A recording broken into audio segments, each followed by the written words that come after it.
Hey guys, welcome back to The Readers. I hope you are having an amazing day. Let's get right into the stories. The first one is a pro-revenge story. When I was in college around 2018, I worked for my university as a resident advisor in one of the newer dorm buildings. It was a student position that provided free housing in exchange for managing a floor in student housing. The job itself was straightforward, helping students with housing issues, maintaining office hours Monday through Friday, working duty weekends once a month, and enforcing university policies. While the free housing initially drew me to the position, I ended up genuinely enjoying the dorm community aspect. Most university housing policies were common sense. Quiet hours after 10 p.m., no running in hallways, things like that. If someone broke the rules, we'd give them a warning and document it in case it became a pattern. Some violations carried fines like smoking inside or damaging property. One policy that particularly irked me involved lockouts. Students had to pay $25 if they needed someone to let them back into their room, and $750 if they lost their key and needed the lock replaced. During my first year as an RA, I never charged students for lockouts. My supervisor at the time, who was about to graduate, didn't care about enforcing the lockout fee policy. I thought it was unfair. Being a broke student myself, I knew $25 could mean choosing between textbooks and groceries. "Hey, you locked out?" I'd often say to stranded students. "Don't worry about it, let's get you back in." Everything changed in my second year when we got our new resident manager, Marcus. From our first staff meeting, something felt off about him. He had this fake friendly demeanor and no concept of personal space, always finding reasons to touch people's shoulders or arms while talking. During that first meeting, Marcus distributed our master keys. "These aren't just keys," he said, leaning uncomfortably close to each RA.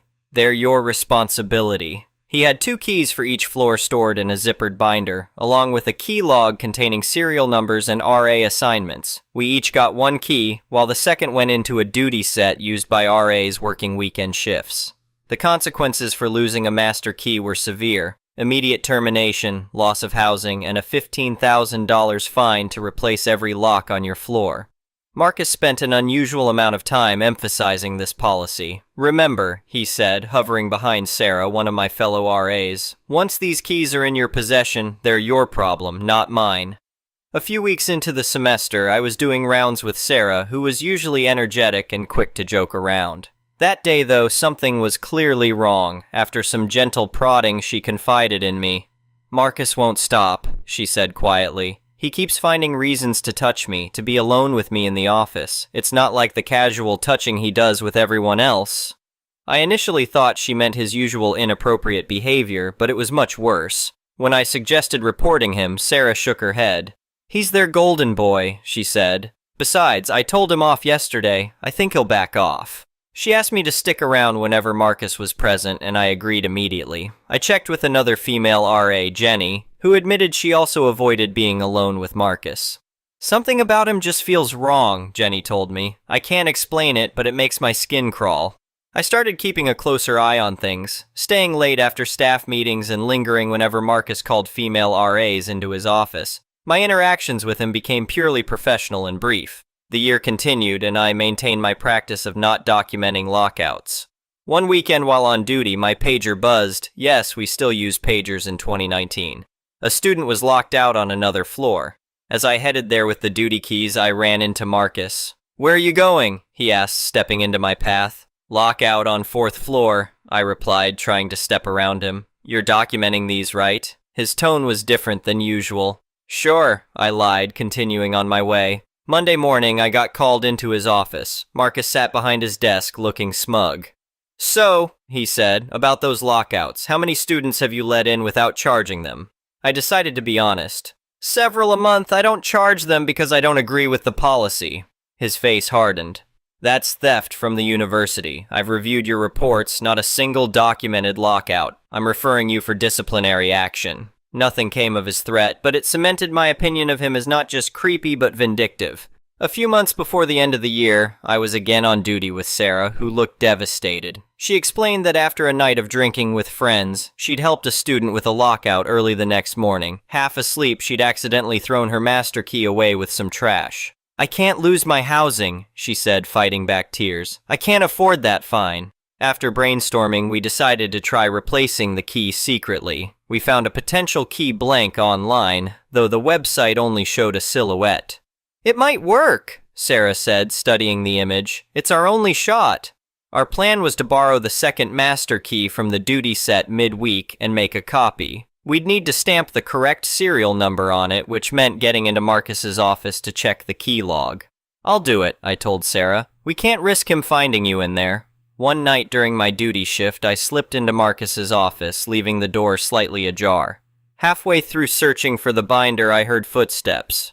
"What are you doing in here?" Marcus demanded from the doorway. Jim's friendly demeanor changed instantly. "Look, I spent good money on that shed. I'm not taking it down. Nobody's using that land anyway. What's the big deal?"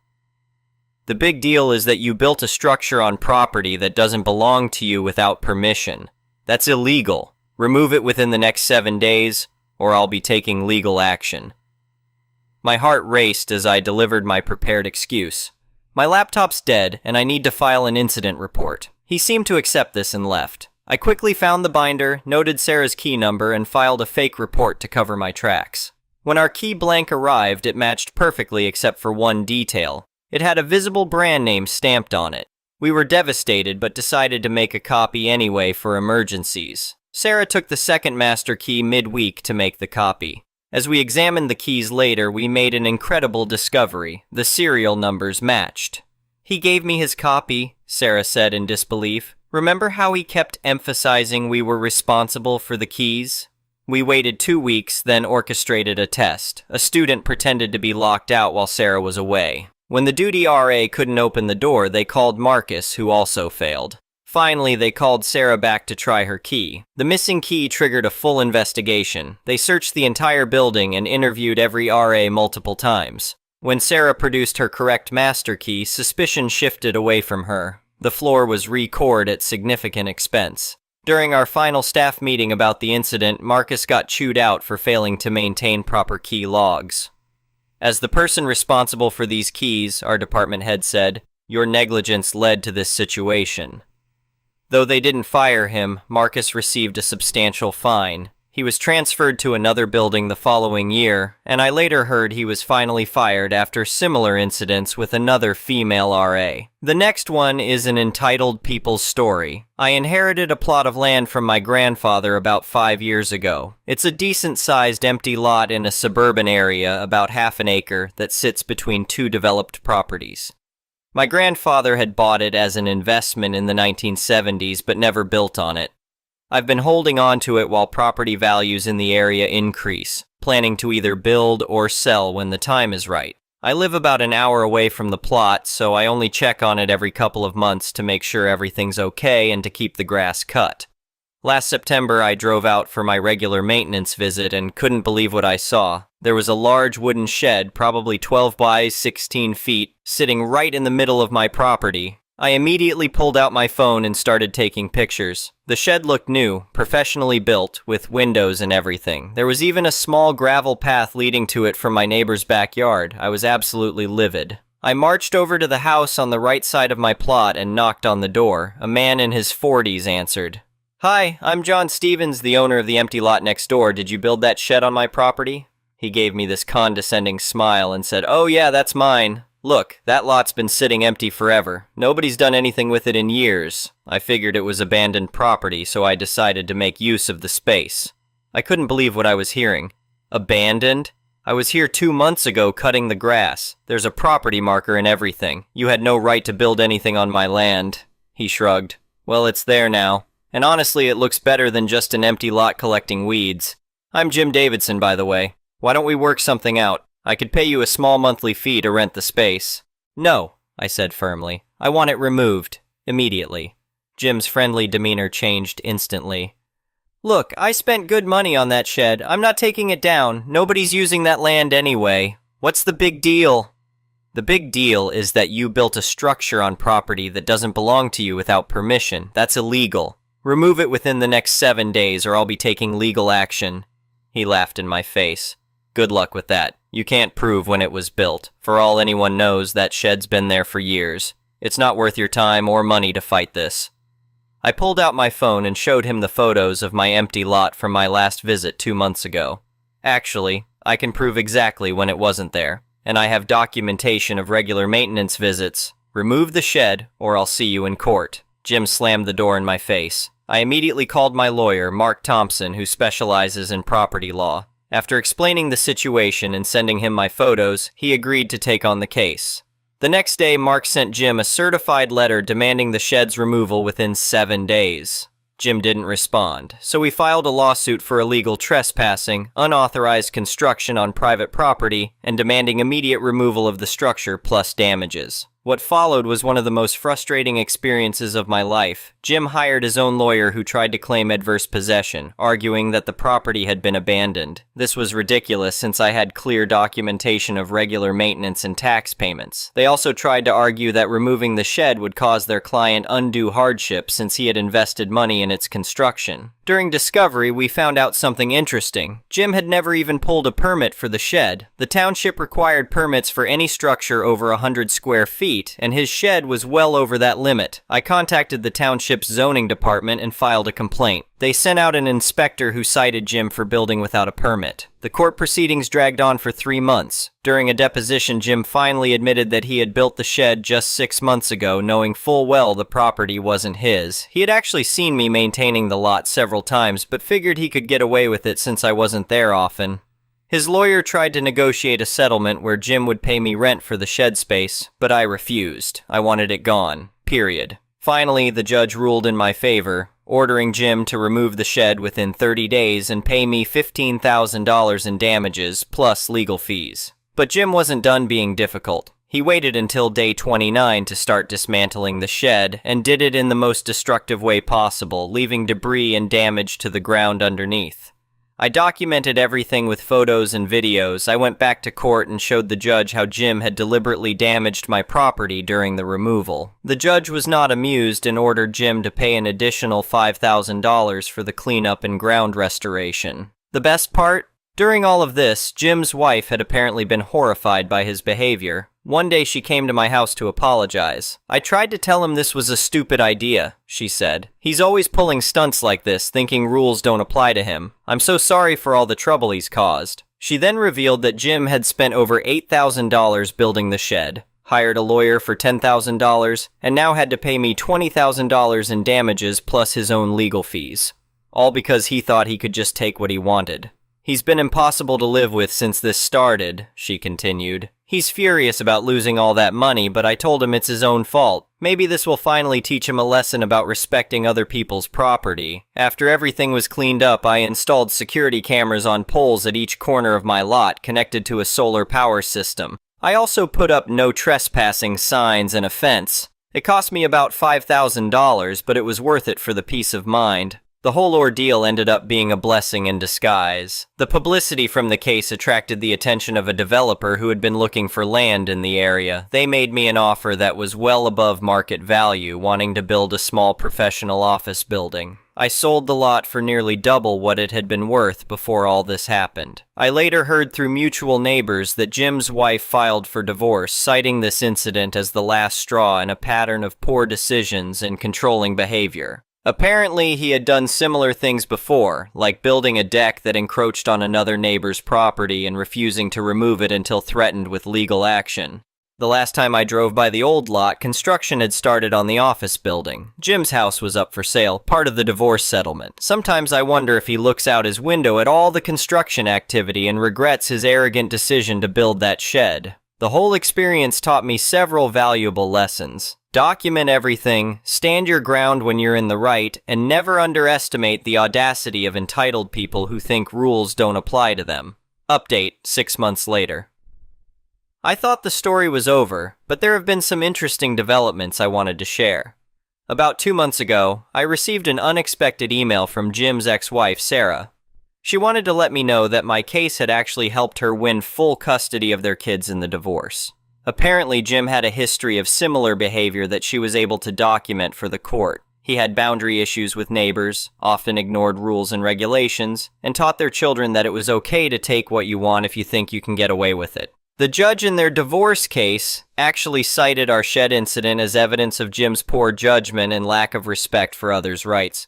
But here's where it gets really interesting. Jim's lawyer fees from our case, combined with the damages he had to pay me, put him in a difficult financial position. During the divorce proceedings, it came out that he had taken out a second mortgage on their house without Sarah's knowledge to pay for everything. This violated their prenuptial agreement and resulted in him having to sell his successful contracting business to pay off debts. Sarah wrote, "I wanted you to know that standing up to Jim didn't just protect your property rights, it helped expose a pattern of behavior that needed to be addressed. Our kids are now learning about respect for others' property and the importance of following rules, instead of watching their father ignore them." The office building on my former lot is almost complete now. The developer told me they're fully leased, mainly to medical practices and professional services. They're even naming it Stevens Professional Center after me, since my case has become somewhat well known in local real estate circles as a cautionary tale about property rights. Jim's house sold quickly, but for less than market value because he had to disclose the boundary dispute history. He's moved to another state, and according to Sarah, he's had to take a job working for someone else instead of running his own business. His reputation in the local contracting community was severely damaged when people found out about his illegal building activities. The township has also made changes because of our case. They now require property owners to submit proof of ownership and survey documentation before approving any building permits, even for small structures like sheds. They've also increased fines for building without permits. I've been asked to speak at a local real estate investors meeting about my experience and the importance of protecting property rights. It's amazing how one person's entitled attitude led to such far-reaching consequences. The security cameras I installed have come in handy too. They've caught several people trying to dump trash on the lot during construction, and the footage helped police identify and find them. I've donated those cameras to the new building owners since they're already set up. Looking back, I'm glad I didn't take the easy way out and accept Jim's offer to pay rent for the shed space. Standing up for what's right isn't always easy or cheap, but the long-term consequences of letting people get away with bad behavior are usually worse than the short-term cost of fighting them. Sarah ended her email with something that really stuck with me. Sometimes it takes someone willing to stand their ground to show others that they don't have to tolerate bullies. Thank you for being that person. The next one is a malicious compliances story. A couple of years ago, I was in the Navy and assigned duties on board a ship. At the start of the story, I was an extremely junior service member, lowest rank in my shop. Typically, on board the ship, our usual uniform was coveralls in our department, and we arrived and left from the ship when in home port in civilian clothes. Now we were moving up the river, about 4 hours underway, about an hour driving distance, for a week to unload weapon stores for a training exercise underway coming up later that month. Typically, when leaving the area of the port of record, which we would for the training exercise, we're also required to have suitable transit uniforms aboard in case we pull into port elsewhere. For this week-long weapons onload, I had no plans to leave the ship, and we weren't leaving our port of record's geographical area and would be returning to our home berth again before the upcoming trip, so I didn't prep my uniforms to bring on board, seeing no use for them. At the last minute, our medical department scheduled medical appointments on our behalf at a small satellite clinic at the weapons station, with no input of our own, and informed me I'd have a dental appointment while there. I immediately went to my supervisor with the issue, because I had no suitable uniforms for off-ship use on board, and we were required to attend medical appointments in uniform. I get written up for not having my uniforms.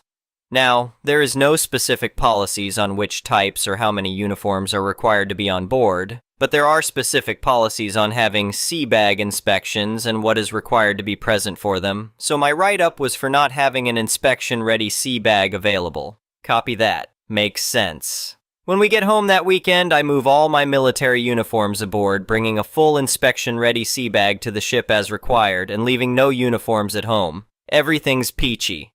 Fast forward a few years, and I have commanding officer's approval to miss an upcoming late-minute rescheduled underway due to prior scheduled leave in order to re-enlist. While I'm halfway across the country re-enlisting, my department fails an important inspection for our deployment workups.